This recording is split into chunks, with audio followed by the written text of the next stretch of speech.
Welcome back to our brand review on Breitling. Now, if you haven't seen part 1, we'll put a link to this episode in the description.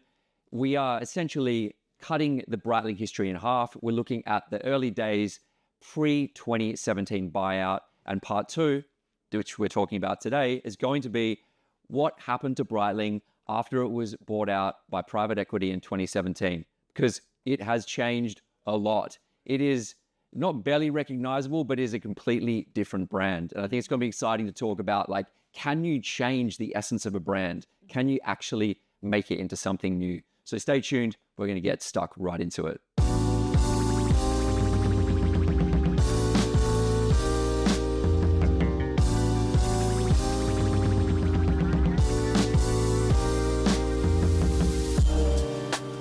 This is part 2 of our deep dive into Breitling. And of course, I'm joined again by Emily Marsden, who's going to join me in chatting about Breitling in the modern era. Because it's changed so much. And this has come off the back of a purchase by private equity. And we have a new CEO. Mr. Kern. Mr. Georges Kern. The man. Is there anybody that's been in the Swiss watch industry that's alive today as active? I don't know. We can get into it, but he's prolific. Absolutely prolific. And we have spoken about this gentleman previously in our deep dive collector's guide to IWC, which we'll also put a link to so you can check that out. But yeah, it's an interesting point. The guy is a veteran and he understands watches. Yeah. And he's completely reinvented Breitling as a brand. So in part 1, we talked about Breitling essentially becoming, I would say, trapped in a corner a little bit of like what the brand represents. It was like large watches, slightly flashy, appealing to a very specific type of collector. And I think Georges Kern's mission was to just expand Breitling, absolutely, make it appeal to a whole new audience whilst maintaining its current fan base. Yeah, absolutely. So let's talk about the catalog now. So we've got the Navitimer, of course, which is never going to leave the catalog. It is their hero watch. For sure. It's available in many variants. You can buy it in its original form, reverse Panadial, 41mm case, my personal favorite, but it is available in a lot of different versions. To your own taste. To your own taste, exactly. Different sizes, different colors. Even now we have what I think was initially called the Navitimer 8. They even removed the slide rule if you didn't want to deal with that, didn't understand it. So yeah, it's diversified. So we've got Navitimer, sitting pretty, looking good, hero watch. We've also got the Chronomat, another staple, fine. That to me, those two model lines make sense. They're a little bit self-explanatory. But what has changed is introducing models like the Premier. I love that thing. The Premier is the watch for people who were maybe eyeing off Breitling, but were a little bit concerned about the image of the brand. All of a sudden, you've got a vintage-inspired, slightly dressy watch with timeless looks, cool manual wind movements in a number of different variants. To me, the Premier line to me represents the new Breitling. I agree. I think stepping back would be, when I look at Breitling, it was a brand I would have never collected. And then I remember the pistachio or mint, whatever it was called, I remember it coming out. And it's the first Breitling I've ever made a beeline to. It was Watch of Switzerland in Liverpool Street. I tried it on. I was so intrigued by the watch. And I would put my money where my mouth is on that specific reference. But if we step back, I think that's almost the summary of what Kern's done. And I stole this from a Hodinkee interview he did. He said that his mentor told him, you have to have 5 engines in your plane because something will fail and the markets change, and that's fine. You have to ride it out. And I think that's what he's given Breitling. It always had one engine, and it was like big tool watch. Now, you could be somebody looking for heritage, you can have that. Somebody looking for a Super Ocean, you can have that. Somebody looking for, like you said, this sort of vintage inspired, maybe more collectors, I want to call watch thing. The new Perpetual they just brought out, which I actually think is really cool. I messaged him on Instagram, said, this looks so cool. He didn't reply, but I tried. Mr. Kern, I'm a fan of the watch. So that, for me, philosophically, if we had to summarize this whole segment, is Georges Kern has put 5 engines in the plane of Breitling and made it bulletproof. Yeah, I think if we talk about Breitling before him coming in as CEO, it's like narrow into a corner. Then we talk about him taking over the brand. It's like expanding what the brand represents. Yeah. And yeah, like we said, Premier line definitely represents that. Also, he successfully kept some of those models that I would say old Breitling collectors or people that were into the brand previously would still want to buy and collect. And it's like, yeah, we talked about Navitimer and Chronomat, of course, but also like the Super Ocean Heritage. Yep.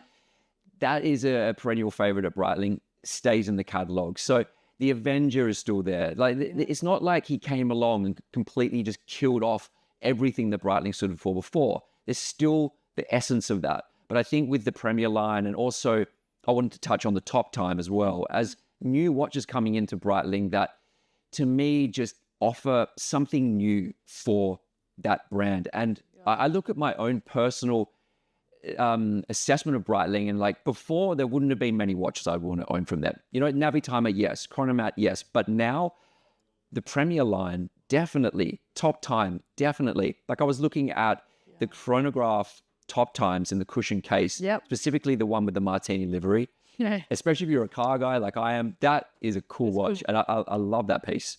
I agree in the sense that if I went to something, you know, it doesn't have to be a watch event, and saw somebody in a Premier, I'd be so curious. Did you buy that because you just liked it? Are you a collector? Did you love Breitling? It's an interesting watch in that I think it's genuinely really cool. And Breitling have now, I mean, this isn't my opinion, this is data, gone from statistically just, you know, not in the conversation in terms of top 10 to a top 10 global brand. Kern has done what Kern does, and Kern understands culture. He understands marketing. He's the ultimate marketeer. He's the ultimate PR guy. He has put it into popular conversation that if you are thinking about what watch do I buy now, Breitling is in it. And like you said, it's accessible to so many people. And maybe we could touch on that later, but I think he's done that through two things. Again, this is probably, it's data-driven, but a little bit of my opinion as well. One, in any interview you see, I was in Dubai actually, and I heard his talk about, you know, the house of brands. But the core theme I'll take from that is he wants to deliver value. He said something along the lines of, I'm tired of brands just making watches a different dial and adding 5K on. So unless we do something crazy, the watch should stay consistent pricing wise, because markets will change, times will change, and we have to be there and make sure that we stuck to our guns and we deliver a great product. But the second thing he's done at the same time is step back and go, right, who's buying this product? You know, where do I place it? You look at the NFL, you look at, you know, Erling Haaland, look at all of these brands now that he is associated with. Rugby, you know, like it's smart. And I've got friends who don't collect Breitling, but have bought the Ireland watch or the, you know, the England watch. So those two things at the same time, I think will serve Breitling really well. We're in a watch recession right now. We've been in it for years, a luxury recession right now. But rich people will always be there and people will always spend. So if you can ride it out, not cut corners, and stay in people's consciousness, when money comes flowing again, I think Breitling will really reap the rewards of that. We have used watch meetup credibility as a bit of a marker for how good a watch it is. Yeah. Which in a sense I think is fair, right? Because people who are most into a particular hobby tend to have the most discerning view on that hobby. And I would also agree, if I saw someone wearing a Breitling Premier at a watch meetup, I'd be genuinely curious to understand what they were thinking when they bought it, what they like about it. Because, yeah, to your point, they have brought on a lot of ambassadors and collaborations, which we'll get into. But they've also invested in movement technology and the watchmaking side of it, which I think is super important to say. So, for example, the Premier line, they've developed an in-house perpetual calendar chronograph for the Premier. They've got a split-second chronograph. Like, they haven't just gone into like straight commercial. They also care about the watchmaking side of it. Like when I was browsing the site doing research for this video, it's like they've even got a moon phase date like programmer on the site for some of the watches. Cool. You know, it's like, yes, there's a commercial side to it, but it's also targeted at watch people. And I think you can see that. But again, I do ask myself the question, could anybody but Kern have done this? I don't know. But I think when you look at his time at IWC, for example, he did a similar thing. He understood what people wanted and delivered on it. He is relentless in he's the ultimate, he's a chess player. I think he is very big on strategy. He talks a lot about strategy. And if we define strategy as how do I step back, have a vision, and deliver on that, and don't be reactive, try to stick through and see through a vision. He's so well embedded in the watch world. He probably better than most understands the holistic nature of it and cycles. And these things aren't here to last. And, you might be doing really well in the Asian market 1 minute, and the next minute is decimated. Or you might do really well in North America, and then tariffs come in. You have to have a holistic understanding of the market to do well. And Breitling is I mean, you got the NFL, right? The NFL is, I think, the biggest sport in America. I think it's, America's sport.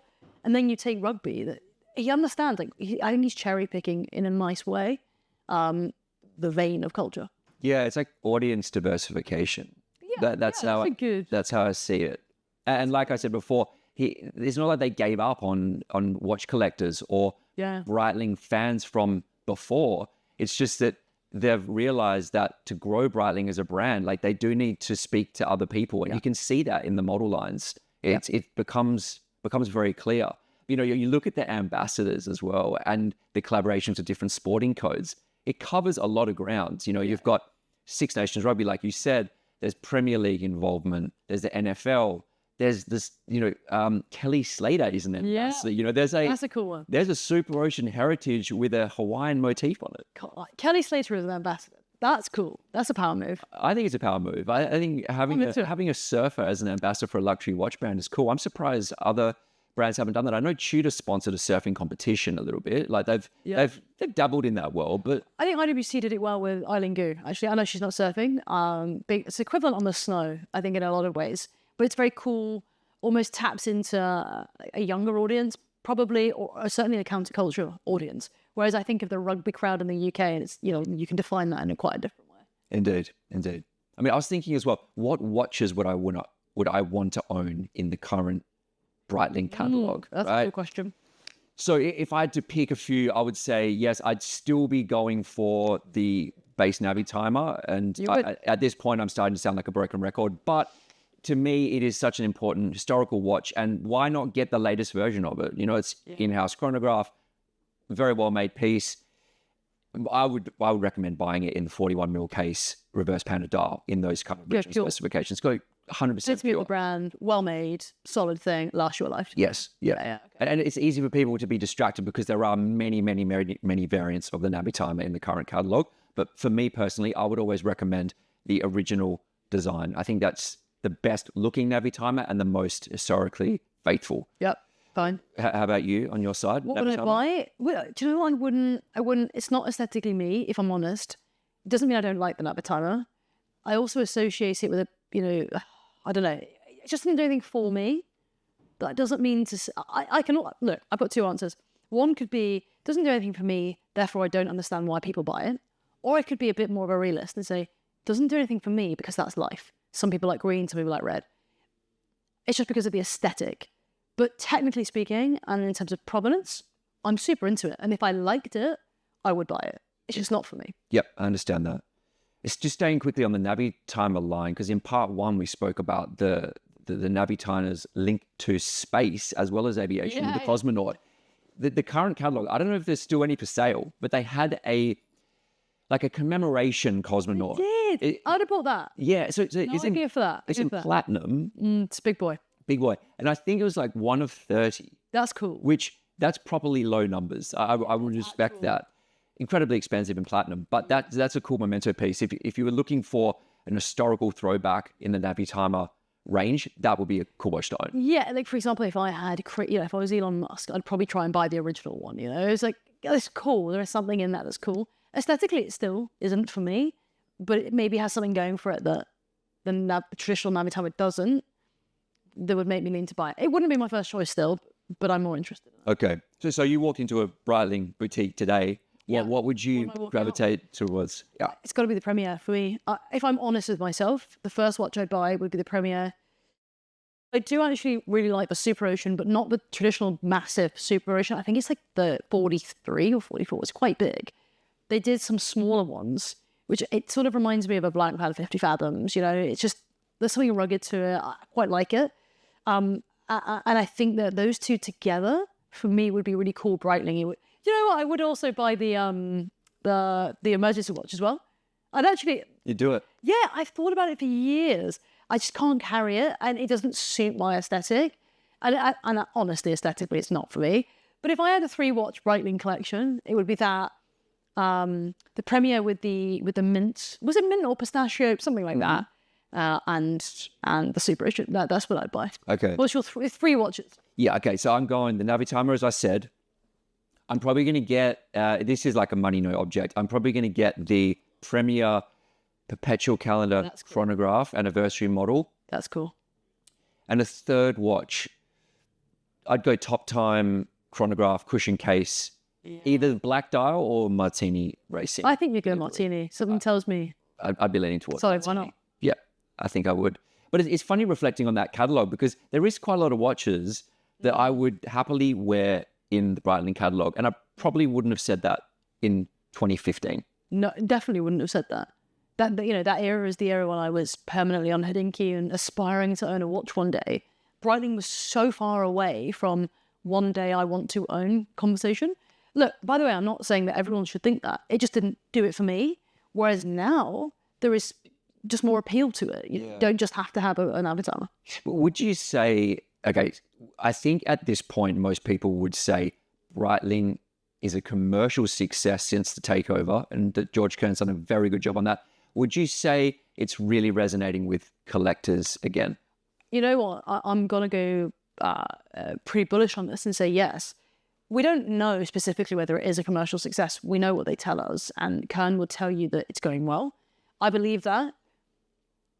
I think that collectors, even the purest of collector, would be willing now to entertain Breitling as a proper watch, an acceptable watch to buy.